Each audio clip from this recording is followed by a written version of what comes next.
I'm here with State Rep Brian Ashe. Brian, how you doing today? A little sweaty, but great. Great to see a big crowd here. I'm going to ask you basically the same thing I've been asking your colleagues. All right. Because the top of mind awareness today is about ARPA money. We've got the state arguing among themselves, debating politely perhaps about how to best use this money. What do you think it should be used for? And you know, how should it be used? Well, you know, it's been difficult because we've been away from the State House. And I think when we go back there, I want to hear from like a lot of the newer legislators where they're at with things and make sure we're just doing this fairly and evenly, making sure that we're represented properly out here in the western part of the state, and to make sure that we get opportunities like this only so often. We want to make sure that it's not wasted or it's used for something that can really help everyone. Are there any particular things that you see in your district that you think the ARPA money should address? You know, I put out to the 4 towns in my district, we put out to their, you know, the town managers and asked them any needs they have, and I haven't heard back from them yet. So I want to hear from them. I want to hear, you know, how could it be best utilized if we're able to get X amount of dollars or any amount.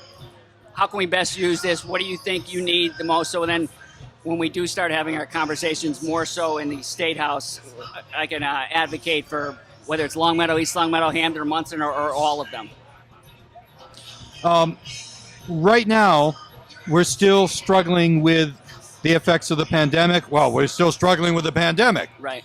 So in terms of economic development, what are you seeing in your district that really, the type of businesses that really need assistance? What are you seeing? Well, it's the small businesses. There are so many small businesses, restaurants, especially ones that were really impacted by the pandemic, mostly because they couldn't have people coming in, and obviously restaurants, that's how you succeed. So that was the biggest thing. But we have had a fair, one of the most things I've done in the last month and a half or so has been going to grand openings, which I think is a good sign that new businesses are opening and new small businesses are opening, and a wide variety of them as well.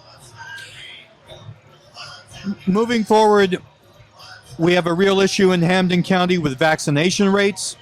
We have an ongoing issue with our COVID rates. Is there anything more that you think state government can do to try to get people vaccinated? You know, that's tricky because some people don't want the government to tell them what to do or feel like they're being told what to do. So I think it comes now, you got to be a power of example. So not just as a legislator, but just as a person living in your community, not just me, but other elected officials, business leaders, anybody that might know some people has to be a power of example, whether they, you know, post something on their social media, whether they just say it in general when they're out and let people know, especially the ones that are a little bit more skeptical about getting the vaccine. I think we really need to do better outreach, informal outreach, just telling people more and more that this is the right thing to do. Excellent. Brian, thanks so much for stopping by. Oh, thank you. Always good to see you. All right, take care now.